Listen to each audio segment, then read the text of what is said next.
Julia, 29, stood beneath the $300,000 chandeliers of the Metropolitan Club as her Uncle Charles methodically dismantled her dignity.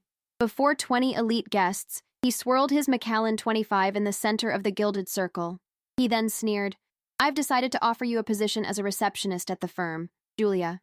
It's a stable start for someone of your limited pedigree." I watched a single drop of condensation slide down his glass, my pulse remaining a steady, clinical rhythm without a single tear. Not for a paycheck. What happened next is a journey of calculated power that no one in that room could have predicted. Charles sat behind a mahogany desk that had belonged to a governor, his fingers drumming a rhythm of absolute certainty. My cousin Henry sat opposite him, sporting a Patek Philippe that he hadn't earned, nodding at advice he didn't intend to follow.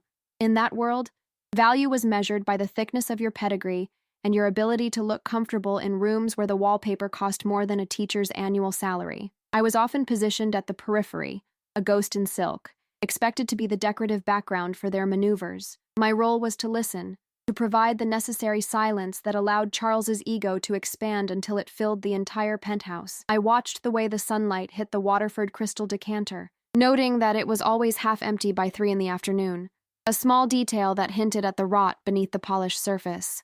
They didn't see me watching. To them, I was merely a logistical necessity of their lineage. The anniversary dinner in the Hamptons featured white linen that felt like starched ice and silver service that had been in the family since the Gilded Age. 20 guests sat in descending order of net worth, and I was placed at the very end, next to a drafty window and a cousin 3 times removed. Charles toasted to the Vance legacy, his gaze lingering on Henry with the pride of a man who sees his own reflection in a better mirror. When I mentioned my plan for a logistics startup, the table didn't go silent. It continued as if I hadn't spoken, the sound of clinking forks providing a rhythmic dismissal. It was then that Charles turned his heavy, predatory focus toward me, laughing with a theatrical warmth that didn't reach his eyes. He called my ambition a charming hobby for a girl who should focus on being a receptionist for a real firm. I felt the collective weight of their condescension, a physical pressure that I absorbed without blinking. Behind the heavy velvet curtains of the library, my grandmother Elena watched the exchange with a face as still as a marble bust. She was the family's silent architect, the one who knew that Charles had already systematically drained my $50,000 trust fund to bail out Henry's disastrous tech ventures. She didn't speak up that night, but our eyes met across the expanse of the Persian rug, a silent transmission of understanding that went deeper than blood. She saw the ledger I carried in my mind, where I was already calculating the interest on every insult and every stolen cent. When I walked out of that house with $10,000 in savings and a one-way ticket to Chicago, I wasn't running away. I was escaping a sinking ship that didn't yet know it was taking on water. I left them to their vintage wines and crumbling illusions, knowing the most dangerous person in any room is the one who has nothing left to lose. July 14th, 2021. The Hamptons. The humidity was a stifling 88%. The air thick with the scent of expensive sea salt and the lingering hypocrisy of the elite. I sat in the dimly lit library of the Vance estate, the very room where grandmother Elena had offered me that silent, knowing look only hours before. The Patek Philippe on the mantel chimed 10 more p.m., a golden sound that signaled the end of my childhood. What I didn't understand then, but today know with absolute certainty, was that the theft had been orchestrated weeks in advance. Uncle Charles walked in with a clinical measured gait, his footsteps completely muffled by the $40,000 antique silk rug. He set the ledger down and looked through me. "Julia, we've decided to reallocate your trust. Henry's firm needs the liquidity, and your little business is a vanity project we can no longer afford," he stated, his voice as flat as a dial tone. He informed me, with the detached coldness of a coroner, that my $50,000 fund was gone. He handed me a glass of ice water as if simple hydration could replace a stolen future. I watched the condensation trickle down the glass, noting the exact 3-second interval between his blinks as he justified the betrayal. He believed he was being practical, a shepherd protecting the lamb from a wasted investment. I did not scream, nor did I allow a single muscle in my face to betray the cold fury hardening in my chest. I simply sat there and watched the way the moonlight hit the tiny dust motes dancing in the library air, as if observing a scientific experiment under a microscope. Looking back now, I realize his condescension was my greatest asset, though at the time, it felt like a physical weight.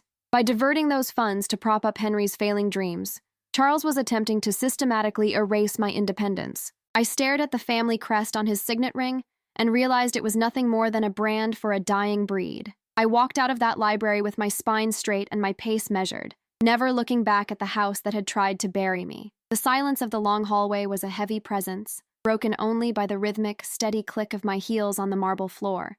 Today, I still remember the sound of those footsteps, the only noise in a house full of people who thought they had already silenced me forever.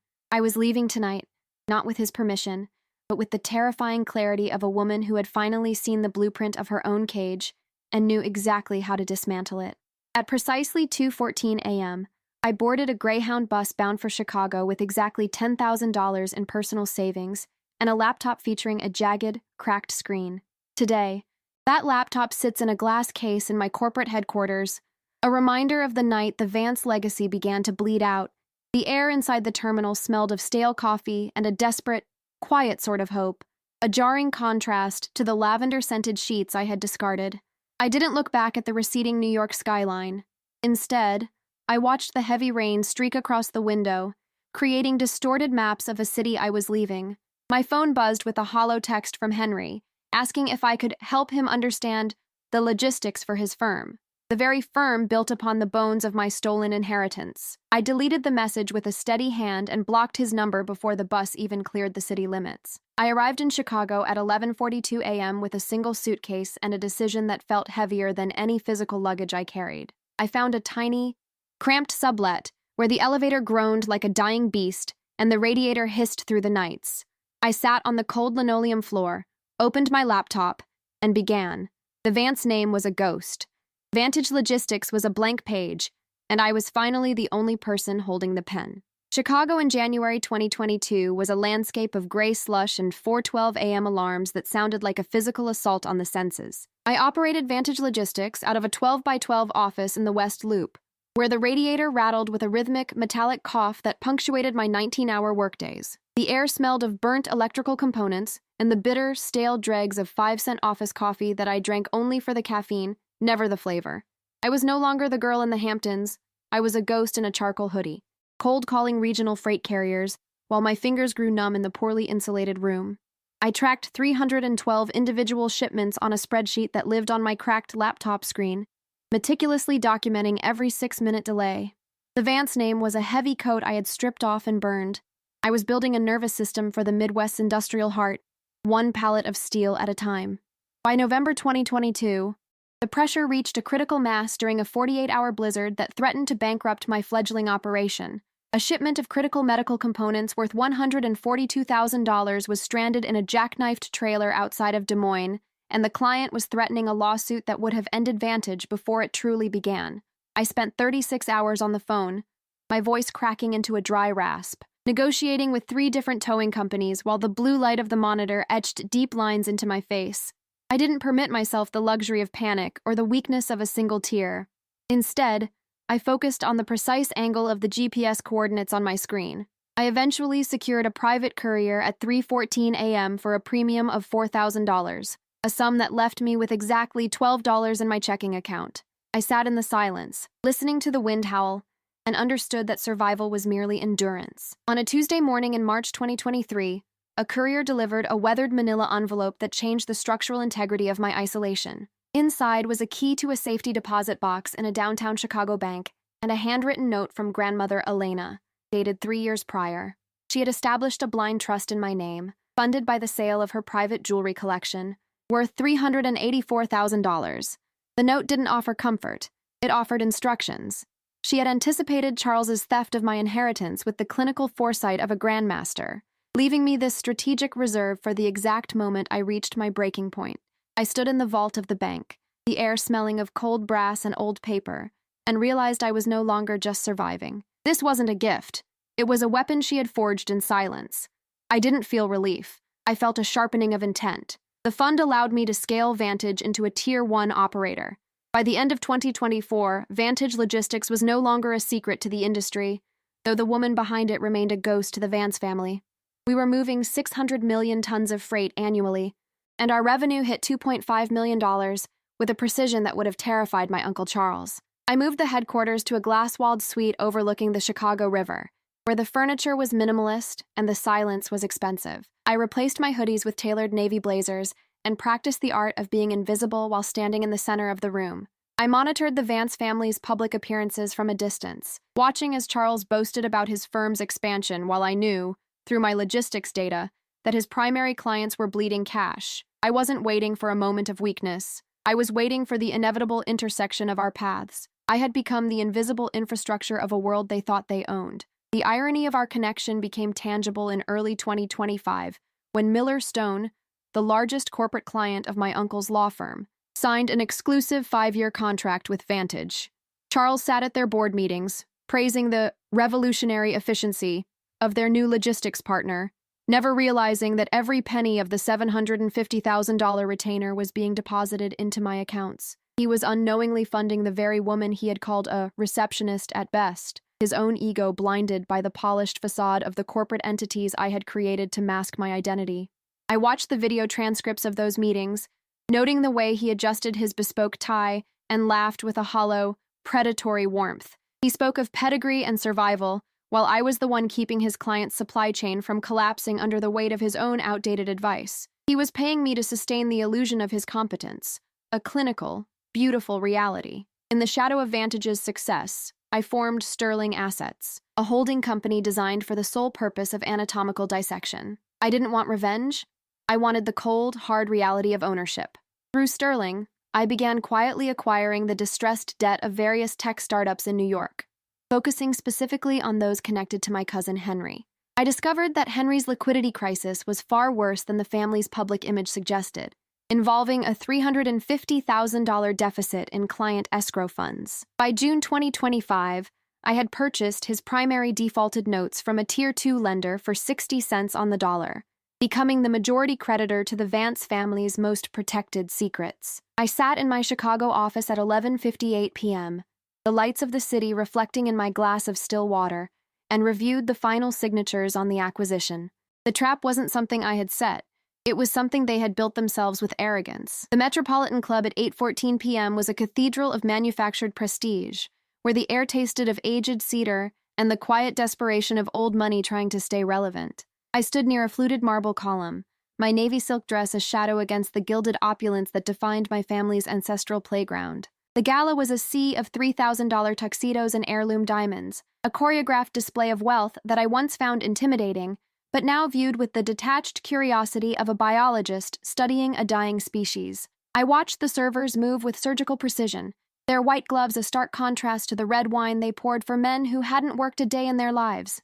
I felt the weight of my own success, a hidden empire worth millions, vibrating beneath my skin like a silent engine.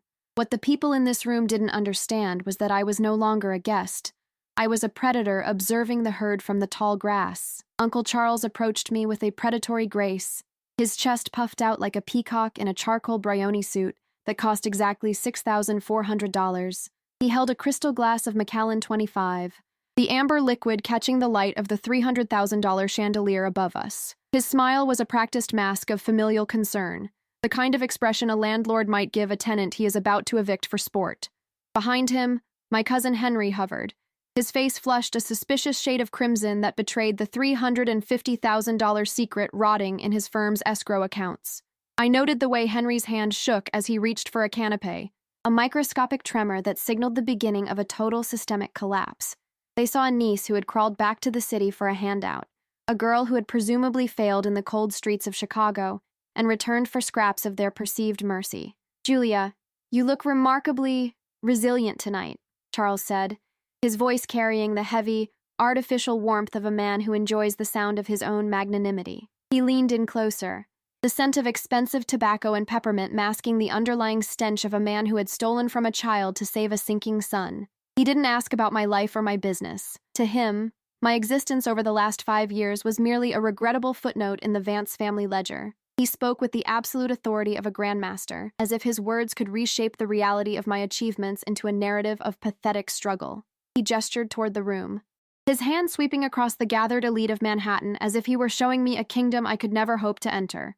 He believed he was the architect of my shame, never realizing that he was actually the primary subject of my most detailed and clinical financial postmortem. The conversation turned to the charity job offer, a moment Charles had clearly rehearsed to maximize the public nature of my perceived humiliation. He spoke loudly enough for the surrounding guests, including a partner from a rival law firm and a prominent real estate developer, to hear every syllable of his condescending grace. We've discussed it, and I've decided to offer you a position as a receptionist at the firm, Julia. It's a stable start for someone of your limited pedigree, he announced, his eyes sparkling with a cold, triumphant light. Henry chuckled behind him, a hollow sound that lacked any genuine mirth, his gaze avoiding mine as he struggled to maintain the facade of a successful entrepreneur. The guests tilted their heads like curious birds, their smiles sharp and expectant, waiting for me to blush or stammer a grateful response. I felt the silence of the room thicken, a heavy, suffocating blanket of pity that they mistook for my own internal defeat. I watched a single drop of condensation slide down Charles's glass, noting the precise 3-second interval it took to reach his manicured thumb. The silence that had always been my shield in the Hamptons now felt like a physical weight in my lungs, a pressure that demanded a transformation I hadn't yet permitted myself to execute. Today, I know that this was the exact moment the balance of power shifted, though to the observers in the Metropolitan Club, I was still the invisible girl. Charles continued his monologue, justifying the opportunity as a way to redeem the family name after my unfortunate disappearance to the Midwest. He spoke of my mother's legacy with a casual, dismissive tone that crossed the final, unspoken boundary I had set for his survival. He believed his words were a lifeline he was graciously throwing to a drowning victim, never suspecting that the water was actually his own, and I was the one holding the plug. Henry stepped forward, attempting to add his own layer of mockery to the spectacle, his voice cracking slightly with the strain of his mounting legal anxieties. "It's a good offer, Julia. You were always better at following instructions than creating anything of value," he said, his eyes darting toward the exit as if he could feel the ghost of his creditors breathing down his neck. I noticed the fraying at the cuff of his shirt, a subtle detail that screamed of his financial desperation despite the expensive watch on his wrist. The air in the club grew colder, or perhaps it was just the hardening of my own resolve as I looked into the eyes of the man who had stolen my trust fund. I didn't feel the familiar sting of rejection. Instead, I felt a clinical detachment, as if I were reviewing a balance sheet that had finally been reconciled to the last cent. The hum of the gala became a distant, white noise, secondary to the pounding of my own steady heart.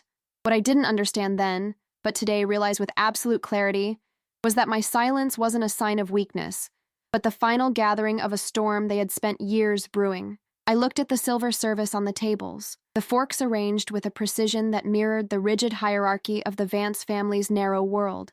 Every face in that room was a testament to a system built on exclusion and the systematic erasure of anyone who didn't fit the prescribed mold of excellence. I saw the way Grandmother Elena's vacant chair stood as a silent witness to this final betrayal, a reminder of the ally who had provided me with the tools for this specific day. The scent of lilies and expensive floor wax was suddenly revolting, a floral mask for the decay that Charles was so desperately trying to hide behind his bravado. I realized that my 5 years in Chicago hadn't just built a company, they had built a woman who could no longer be contained by their pity. Charles reached out as if to pat my shoulder, a gesture of ownership that I avoided with a step so subtle it was almost imperceptible to the casual observer. "Don't be stubborn, Julia. You need us. Without the Vance name, you're just another girl with a broken laptop and a dream that never left the runway," he whispered, his breath smelling of the 25-year-old scotch he couldn't actually afford. He believed his logic was flawless, a structural reality that I was bound to accept because of the blood in my veins and the poverty he assumed I lived in. He saw the navy dress but assumed it was a clever knockoff, never suspecting it was a custom piece from a designer he couldn't even get an appointment with. His arrogance was his internal compass, leading him directly toward the cliff edge of his own making, and he was walking with the confidence of a man who believed he could fly. The Metropolitan Club seemed to shrink around us, the tall ceilings and massive paintings of dead patriarchs losing their power to intimidate me in those final seconds of my internal transition. I felt the smooth leather of the folder in my hand, its weight a physical anchor to the reality I was about to reveal to this room of polished ghosts. I looked at the clock on the far wall, a gold-leafed antique that showed it was exactly 8:42 p.m., the precise moment my silence became a choice rather than a necessity. The guests were beginning to murmur, their attention drifting as they waited for the climax of the scene Charles had orchestrated for their amusement. I realized that for 5 years, I had been the ghost haunting their peripherals, but tonight, I was going to be the only person in the room with the light on. The suffocation I had felt moments before was replaced by a cold, sharp oxygen that tasted of justice and the end of a long, calculated journey. I took a slow, measured breath, feeling the air fill my lungs with the steady precision of a high-performance engine, and I looked Charles directly in the eye for the first time that evening. The laughter around us died down as people noticed the change in my posture, the way my spine straightened and my gaze sharpened into a clinical edge that cut through his performance. I didn't need to raise my voice to be heard. The power of what I knew was enough to command the space between us with a terrifying, absolute clarity. Henry's face went pale, his instinctual fear sensing the shift in the atmosphere before his intellect could process the danger I represented to his fragile survival. I held the folder out, not with the desperation of a beggar, but with the calm finality of a judge delivering a verdict that had already been signed in blood and ink. What was about to happen would change the structural integrity of the Vance legacy forever, and Charles was completely, beautifully unprepared for the fallout. ATO 6. A révélation et inversion de status. The leather of the folder was Hermès, a shade of deep oxblood that looked like dried blood under the club's amber lights. I handed it to Charles not with the shaky fingers of a supplicant, but with the steady, rhythmic precision of a dealer closing a high-stakes game. The room seemed to contract, the laughter of the nearby elite dying in their throats as they caught the scent of a shift in the atmosphere. Charles took the folder with a condescending smirk, his thumb brushing the gold-embossed S.A.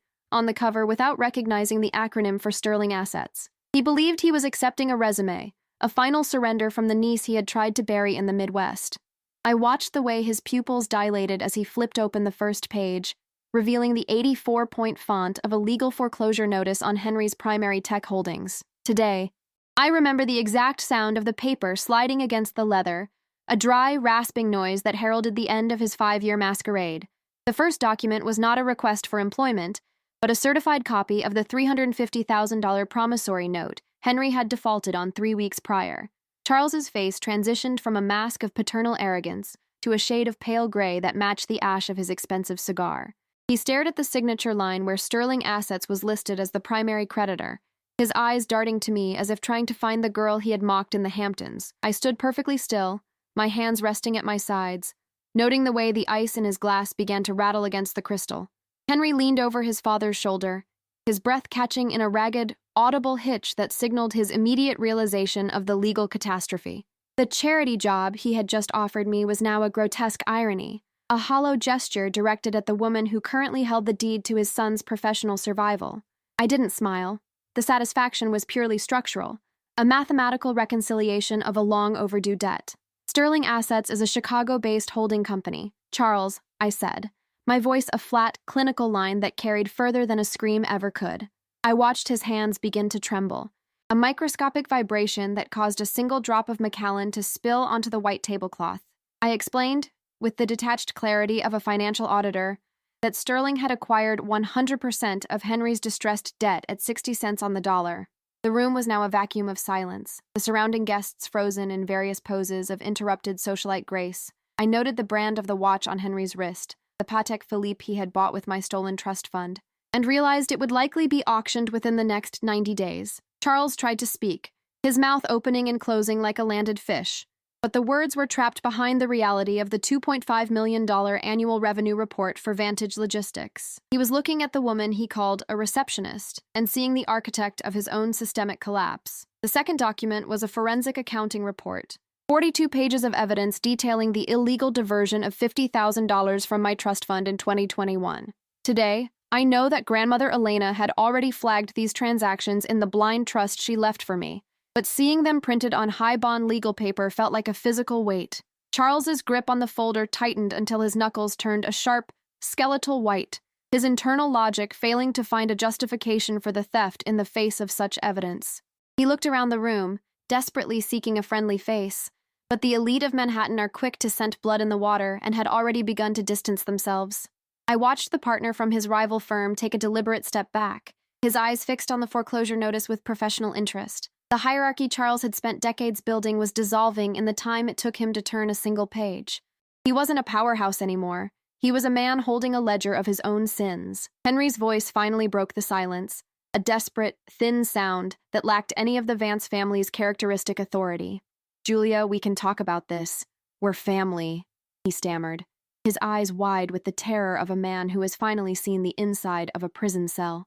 I looked at him with the same clinical indifference I would afford a delayed freight shipment in a Des Moines blizzard. I informed them that Sterling Assets wasn't interested in a conversation. We were interested in the physical assets of the firm, including the mahogany desk Charles was so fond of. I had already filed the necessary paperwork with the state bar regarding the escrow violations, a move that would ensure Henry's career ended at 8:42 p.m. that very evening. The pedigree Charles had boasted about was nothing more than a thin veneer of stolen money and inherited arrogance, now stripped away by a woman who had spent 5 years learning the value of a hard-earned dollar. They were no longer my family. They were simply line items in a hostile takeover. Charles finally found his voice, though it was a hollowed-out version of the one that had mocked me 5 years ago.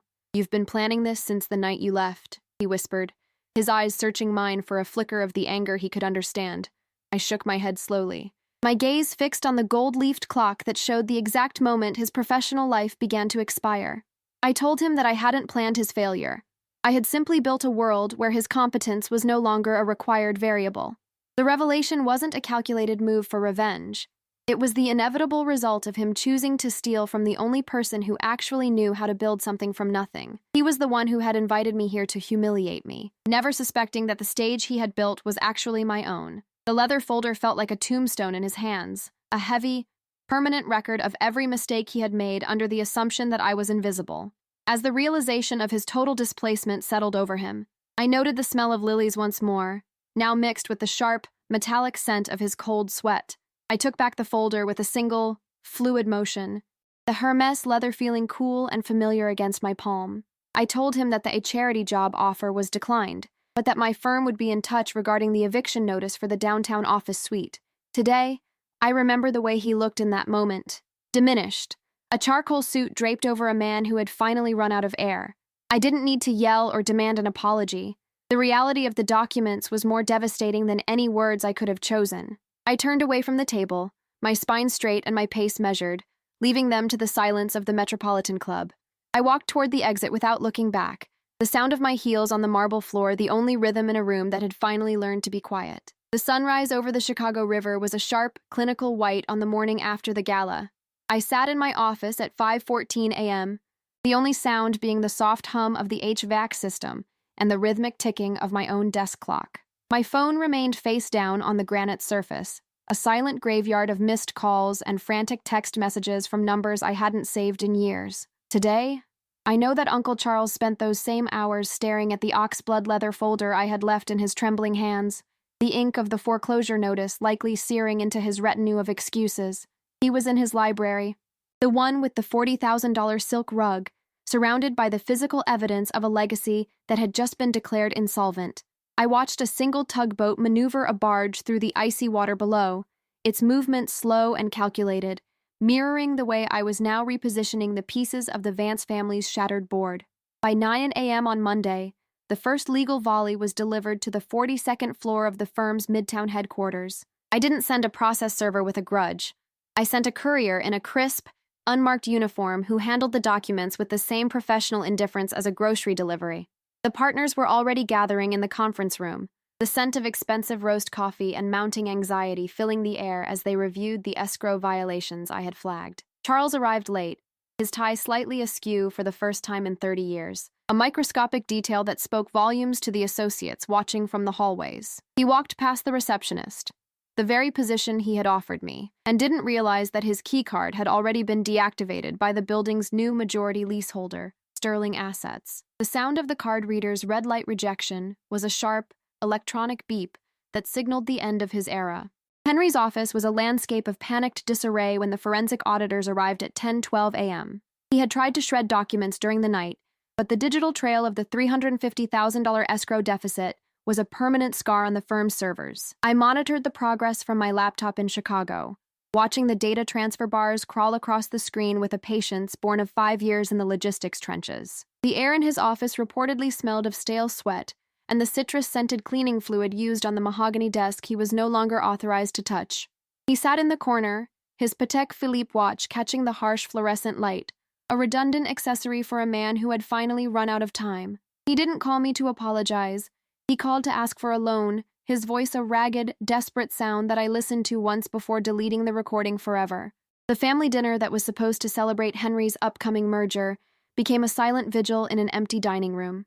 Aunt Eleanor sat at the head of the table, the silver service laid out for 20 guests who had all suddenly discovered prior engagements at the first mention of a federal investigation. The scent of roasted lamb and expensive rosemary hung heavy in the air, a feast for ghosts in a house that was now a primary asset in a bankruptcy filing. She called me at 7:14 p.m., her voice a fragile, melodic tremor that reminded me of the wind chimes in the Hamptons. She didn't mention the theft or the lies. She spoke of family unity and the unfortunate misunderstandings that could surely be resolved with a quiet conversation. I listened to the rhythmic clinking of her crystal glass against her wedding ring and noted the exact 3-second pause before I told her the conditions. My response was not fueled by the heat of a grudge, but by the cold necessity of a business transaction. I told Eleanor that reconciliation required a full, notarized confession regarding the trust fund diversion and the immediate resignation of Charles from all board positions. I didn't use the word forgiveness, a term that implies an emotional currency I was no longer willing to trade. I spoke in terms of restitution and structural realignment, my voice a flat, steady instrument that left no room for the theatrical tears she began to shed. Today, I realized that her grief wasn't for the betrayal of my trust, but for the loss of the social standing that my silence had previously protected. I hung up as the clock struck 7:30 p.m., the silence in my Chicago office a far more comfortable companion than the noise of her manufactured desperation. Within 2 weeks, the reputational rot had reached the outer circles of the Manhattan elite. Page 6 ran a blind item about a blue-blooded legal lion, whose pride had been tamed by a Midwestern ghost, a description that caused Charles to retreat to his country estate in a cloud of scotch and bitterness.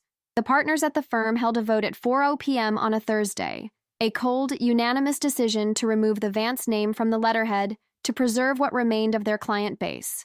I watched the live feed of the building's exterior as a crew removed the brass lettering from the lobby wall, the sound of the drills a distant, metallic hum through my speakers. It took exactly 4 hours to erase 30 years of branding, leaving only a shadow on the stone where the name had once commanded absolute authority. Charles was no longer a powerhouse. He was a liability. The liquidation of the Hamptons estate was a clinical affair, conducted by a third-party auction house that cared more for the provenance of the furniture than the memories attached to it. I didn't attend the sale, but I received the inventory report at 11:00 a.m., a 112-page PDF that listed every piece of Waterford crystal and every antique silk rug that had once defined my sense of inferiority. The mahogany desk fetched $12,000, a sum that went directly toward the $50,000 trust fund restitution I had demanded in my initial filing. I noted the price of the silver service, realizing it was worth less than a single month of Vantage Logistics fuel surcharges. The house itself was sold to a tech mogul who planned to gut the library, the very room where the theft had been justified. The smell of salt air and hypocrisy was being replaced by the scent of fresh paint and new money. The audit discovered more than just my stolen trust fund. It revealed a systematic pattern of administrative fees. Charles had been skimming from the estate for a decade. The total was nearly $1.2 million, a figure that transformed a family dispute into a criminal investigation led by the state's attorney. I provided the documents grandmother Elena had hidden in the blind trust, my fingers steady as I signed the affidavits in my lawyer's sterile, glass-walled office. The air smelled of ozone and printer ink, a sharp, modern scent that felt like a baptism. I wasn't the one who had destroyed him. I was simply the one who had turned on the lights in a room he thought was dark. He had spent years preparing Henry to lead, never realizing he was actually preparing the evidence for his own professional autopsy. The numbers didn't lie, and neither did I. Life in Chicago continued with a rhythmic, predictable intensity that kept me anchored. I stayed in my 12x12 office in the West Loop for 3 more months, even as the revenue for Vantage Logistics climbed toward the $3 million mark. I preferred the sound of the rattling radiator and the smell of 5-cent coffee. They were reminders of the structural integrity I had built without the Vance name. I moved 600 shipments a week now, my spreadsheets a beautiful, complex map of a world that actually functioned on merit and timing. At 4:12 a.m., the alarm would sound, and I would wake with a clarity that Charles would never know, a peace that comes from owning every square inch of your own existence. I didn't need a penthouse to feel powerful. I needed a clean balance sheet and a direct line to the heart of the industry. My cousin Sarah, who had once laughed at my little event business, called to request a lunch meeting at a neutral spot in Chicago. She arrived at the restaurant at 12:05 p.m., her smile tight and her eyes scanning the room for anyone who might recognize her in a place that didn't have a dress code. She wore a Chanel suit that looked out of place against the industrial brick of the West Loop, a relic of a world that was rapidly shrinking. She spent 20 minutes talking about shared childhood memories, before finally asking if Vantage Logistics had any openings in their marketing department. She spoke with a rehearsed humility that didn't quite reach her voice, her fingers tracing the rim of her water glass with a nervous, repetitive motion. I watched the way she avoided looking at the logo on my business card, a sharp, silver V that represented everything she had mocked. I told Sarah that my firm hired based on logistics experience and technical proficiency, not on shared holidays or last names. I offered her a link to our public job portal and watched the color drain from her face as she realized I wouldn't be handing her a shortcut. I didn't feel a sense of triumph. I felt a profound indifference, as if I were explaining a shipping delay to a client who hadn't read their contract. Today, I know that she left that lunch and told the family I had become cold and unrecognizable, a description I accepted as a compliment. If being recognizable meant being a part of their cycle of theft and pretense, then I was happy to remain a stranger. I paid the check at 1:14 p.m. and walked back to my office, the sound of my heels on the pavement a steady, confident beat. The gossip columns finally moved on, but the internal fallout for the Vances was permanent and structural. Henry was barred from practicing law for 5 years, a sentence delivered in a wood-paneled courtroom where the air was thick with the scent of old paper and new justice. He stood at the defendant's table, his hands trembling as the verdict was read, his Patek Philippe watch reportedly having been sold to pay for his initial defense fees. He moved into a studio apartment in Queens, a location that Aunt Eleanor refused to visit, citing the unfortunate commute. The Vance legacy was no longer a shield. It was a brand associated with failure and the systematic erasure of their own kin. I monitored his progress through my legal team, ensuring that every cent of the restitution was paid on time, down to the last $4 in interest. Uncle Charles's official resignation was a 2-paragraph statement released on a Tuesday at 5 p.m., the Friday news dump strategy failing to hide the gravity of his departure. He cited health reasons and a desire to focus on family, a classic euphemism for a man who had been given an ultimatum by his own partners. He spent his days at the country estate, the staff having been reduced to a single groundskeeper who only worked 3 days a week. The scent of wood smoke and expensive scotch followed him from room to room as he attempted to rationalize his downfall as a betrayal by the ungrateful. He didn't understand that the betrayal was his own, committed 5 years ago in a library with a glass of ice water. He was a man out of time, a ghost in a bespoke suit wandering through a house he could no longer afford to heat. The Bar Association investigation into the firm's escrow accounts lasted for 6 months, a grueling process that stripped away the last of their professional dignity. I was called as a witness at 2 p.m. on a Wednesday. My testimony a clinical delivery of facts and dates that lasted exactly 42 minutes. I wore a navy blazer and kept my voice at a steady conversational volume, refusing to provide the emotional outburst the defense lawyers were hoping for. I noted the way the lead investigator looked at me with a mixture of respect and curiosity, a woman who had survived the very system she was now helping to dismantle. The room smelled of floor wax and the weight of the law, a satisfyingly sterile environment for a long-awaited reckoning. When I finished, I walked out of the building and didn't look back at the cameras waiting on the sidewalk. The physical move of Vantage Logistics into the 42nd floor office suite occurred on a Saturday in November, the building empty except for the security guards and the moving crew. I stood in the center of the lobby, watching as they installed the new signage, Vantage and Sterling. I wondered how many of you have felt that same silence, the moment after you've finally proven everyone wrong, but realized that your own validation is the only one that truly matters. Have you ever stood in a room you weren't supposed to own and realized it was yours all along? Drop a comment if you've ever had a silent victory that changed your life, because these are the moments that truly define our structural integrity. I stood there for exactly 6 minutes, the air smelling of floor wax and possibility, before I turned the key to the executive suite for the first time. I changed the locks on the private elevator at 6 p.m., the sound of the tumblers clicking into place a sharp, satisfying finale to the day's work. My new key card was the only one that provided access to the executive floor, a digital boundary that the rest of the Vance family would never cross. I spent the evening alone in the office, looking out at the Manhattan skyline as the lights of the city began to flicker on like a million tiny victories. I thought about the girl who had left for Chicago with $10,000 and a cracked laptop, and I realized that she was still here, She had just upgraded her equipment. The transformation wasn't about the money or the office. It was about the fact that I no longer needed their recognition to know my own value. I was the architect of this space, and the silence was my favorite part of the design. Aunt Eleanor visited the new office 2 months later, arriving without an appointment at 3:15 p.m. She stood in the lobby, her gaze lingering on the brushed steel logo, as if trying to understand how it had replaced the brass she had known for decades. She was wearing a vintage coat that smelled of mothballs and a desperate, faded elegance. I met her in the reception area, refusing to invite her into my private office, my posture a study in professional distance. She spoke of moving forward and letting go of the past. Her words a soft, rhythmic attempt to find a crack in my resolve. I offered her a cup of water from the cooler and told her that the past had already been resolved in a court of law. There was nothing left to let go of, as there was nothing left between us but the geography of a shared ancestry. I saw Charles only once during this period, a brief intersection in the lobby of a downtown bank at 10:42 a.m. He looked smaller than I remembered, his skin a sallow shade of gray and his eyes clouded with a confused, lingering resentment. He didn't recognize me at first, his gaze drifting past me as if I were just another executive in a busy world. When our eyes finally met, he stopped for a microscopic second, his hand tightening on his cane as he registered the woman I had become. I didn't nod or offer a greeting. I simply walked past him with the same clinical indifference I would show a stranger on the subway.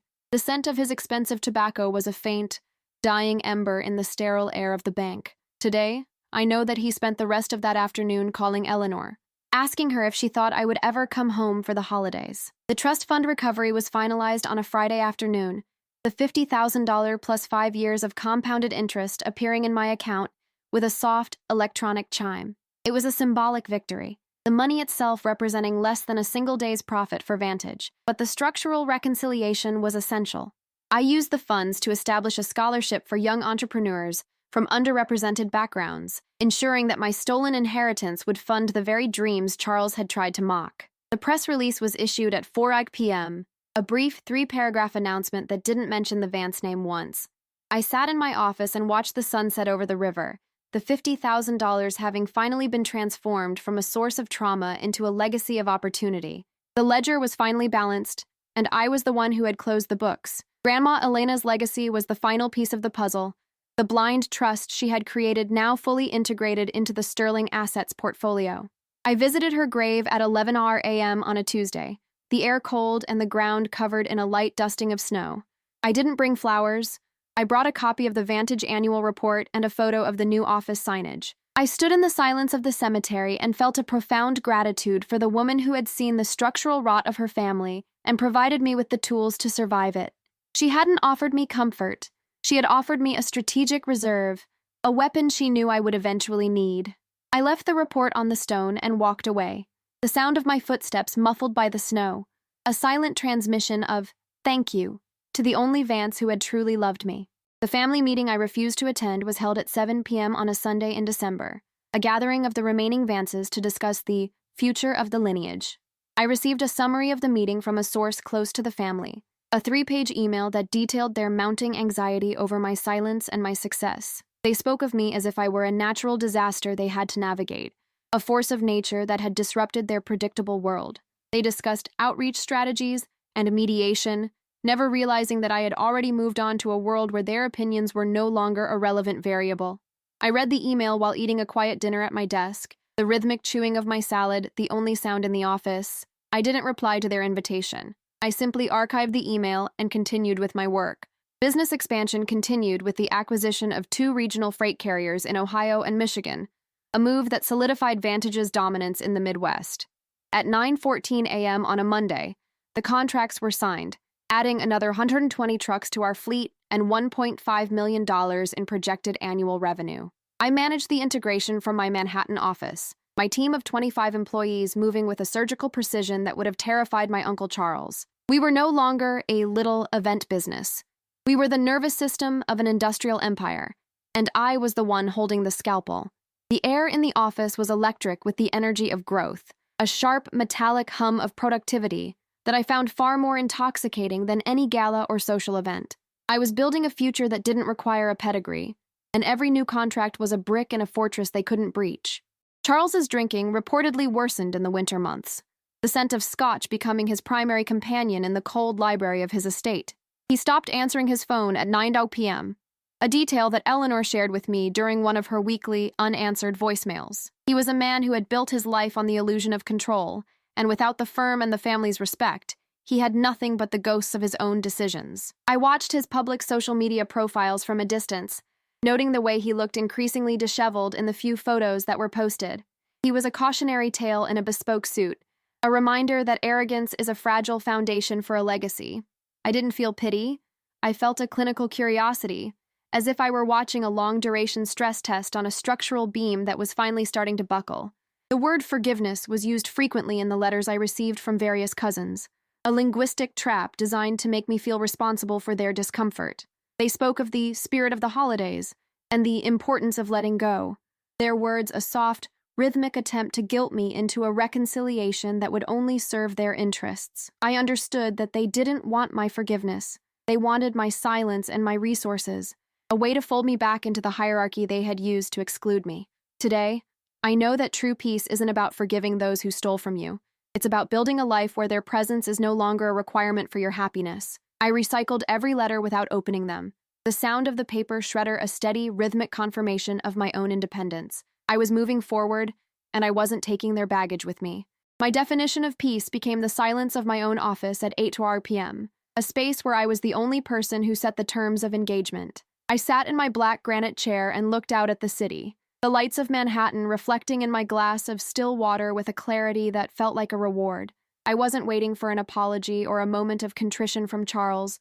I was simply living a life that was the ultimate refutation of everything he had claimed about me. The transformation was complete. The girl who was a receptionist at best, having been replaced by a woman who managed the logistics of a multi-million-dollar empire.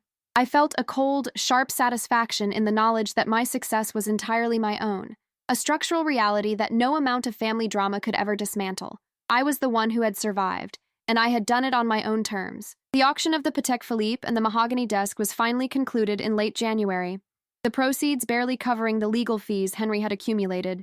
I received the final report at 2:15 p.m., a 3-page document that listed the winning bidders and the final prices for the items that had once been the Vance family's most prized possessions. The watch sold for $42,000 to a collector in Dubai, a nomadic fate for an object that had been meant to signify ancestral stability. The desk went to a boutique hotel in Brooklyn, where it would likely be used by tourists who didn't know the history of the man who had sat behind it. I noted the finality of the sales, a clinical conclusion to a legacy that had been built on borrowed time and stolen funds. The items were gone, and the people who owned them were now just footnotes in my story. A new hierarchy had established itself in the family, though I was no longer a part of it. The cousins who had once avoided me now sent regular updates on their lives, their messages a rhythmic, repetitive attempt to stay in my orbit. They spoke of their children and their new ventures, always ending with an invitation to catch up that I consistently ignored. I had become the one they called when they needed a recommendation or a reference, an irony that I noted with a clinical, detached amusement. I didn't respond to their requests, preferring to let my silence serve as my only communication. I was the ghost who had become the gatekeeper, and the people who had once locked me out were now the ones begging for a key. It was a beautiful, mathematical inversion of the status I had lived with for 29 years. The silence of the phone was the most telling consequence of all. The frantic calls from the night of the gala eventually fading into a dull, infrequent hum. When they realized I wasn't interested in their guilt or their interest, they finally stopped trying to bridge the gap I had created. Today, I know that this silence was the greatest gift I could have received, a structural barrier that allowed me to focus on the future without the noise of the past. I spent my evenings in the office, the air smelling of fresh coffee and the steady pulse of a business that was growing every day. I was no longer the black sheep or the failed niece. I was the CEO of Vantage and Sterling, and the world I lived in was a place where the Vance name was just a shadow on a wall. I had finally run out of reasons to look back, and the road ahead was clear. You might find yourself in a room where someone is telling you who you are, their voice carrying the authority of a legacy you didn't choose. You might feel the weight of their condescension like a physical pressure in your lungs, a silent demand for you to shrink and be invisible. I'm telling you this because I've been in that room, and I've felt that weight, and I want you to know that their words are just noise if you have a plan. Take a breath. Note the 3-second interval of their blinks. And remember, that the most powerful thing you can do is build a world where their opinion doesn't matter. Comment below with the one dream you're building in silence, the one thing you're doing for yourself that no one else knows about yet. I'm listening, and I know that the best part of your story is the part you haven't written yet. The transformation was finalized on a rainy Tuesday in March when I looked in the mirror before a board meeting and didn't see the girl from the Hamptons. I saw a woman with a sharp, clinical gaze and a spine made of 5 years of Midwestern grit and 100,000 freight shipments. I wore a tailored gray suit and a single-knot simple silver necklace that Grandma Elena had given me before the world went loud. I felt a cold, steady power in my chest, a structural integrity that didn't require the approval of a table of elite guests. I walked into the conference room at 9 a.m. The scent of expensive coffee and the hum of a successful team greeting me like an old friend. I was the one who led the meeting, and I did it with the absolute certainty of a woman who had already won the most important war of her life. Closing the chapter on the Vance legacy was as simple as turning off the lights in my office at 8:42 p.m. on a Friday. I stood by the window for a final moment, watching the city below, and realized that I was no longer defined by what they had taken from me. I was defined by what I had built in the shadows, by the logistics of a life that was finally moving in the right direction. The air in the room was cool and still, a perfect environment for a woman who had finally learned to breathe. I walked to the elevator, the sound of the tumblers clicking shut behind me, a final, rhythmic note in a long, difficult song. I stepped out into the night, the cool rain on my face, a fresh start, and I walked toward the future without looking back once. The past was a folder in a desk I had already sold, and the tomorrow I was walking into was entirely mine.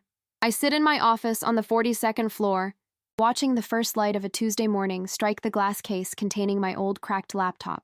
The air here smells of filtered oxygen and the faint, expensive scent of leather, a precise contrast to the humidity of the Hamptons library, where my future was once compromised. My desk is clear, save for a single black pen and a digital dashboard showing 42,000 active shipments currently moving across the continental United States under the Vantage banner. I don't feel the need to check the stock ticker for the Vance family's former holdings. I already know the numbers have flatlined into a permanent silent zero. My coffee is exactly 68 degrees, the perfect temperature for a woman who no longer has to rush or apologize for her existence. I look at my reflection in the window and recognize a person who is no longer waiting for permission to breathe, a structural reality that cost me 5 years of endurance. Uncle Charles recently sent a handwritten note to my assistant, his penmanship shaky and lacking the bold, predatory strokes that once signed away my inheritance. He asked for a private meeting at a diner in Queens, a location that suggests he has finally understood the geography of his own displacement. I didn't reply, not out of malice, but because the transaction of our lives reached its final settlement at the Metropolitan Club Gala. Henry is reportedly working for a mid-size freight forwarder in New Jersey, a job he obtained without the help of the Vance name, which has since been removed from every lobby and letterhead in Manhattan.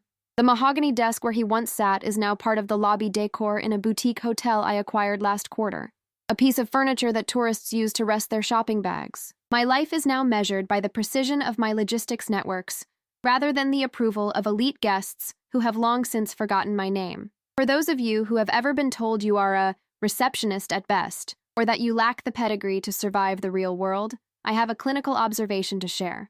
The people who try to define your limits are usually the ones most terrified of their own impending obsolescence. They use their titles and their inherited legacies as a structural shield, never realizing that true power is a nervous system built from the ground up in the dark. I spent 5 years being invisible, a ghost in a charcoal hoodie, and that invisibility was the greatest gift my Uncle Charles ever gave me. It allowed me to build an empire while he was busy admiring his own reflection in a stolen mirror. When you stop looking for justice from the people who hurt you, you find the clarity needed to own the very ground they stand on. Success isn't a revenge story. It is the natural byproduct of a ledger reconciled to the last cent. I am finishing my coffee now, the sun fully risen over a city that I no longer have to conquer because I already manage its pulse. The $50,000 that was illegally diverted has been returned with compounded interest, but the most valuable asset I possess is the silence of my own office. I don't need to yell, and I certainly don't need to cry. The numbers on my screen tell a story of survival that requires no further narration. I am no longer a Vance in the way they defined it. I am the founder of Vantage and the owner of Sterling, a woman who turned a hostile takeover into a new beginning. My life is a clean spreadsheet, and every row is an accomplishment I earned without anyone's permission. I've shared my journey not to show you a miracle, but to demonstrate what happens when you stop being a victim of someone else's narrative. Have you ever realized the person who tried to bury you actually provided the blueprint for your escape?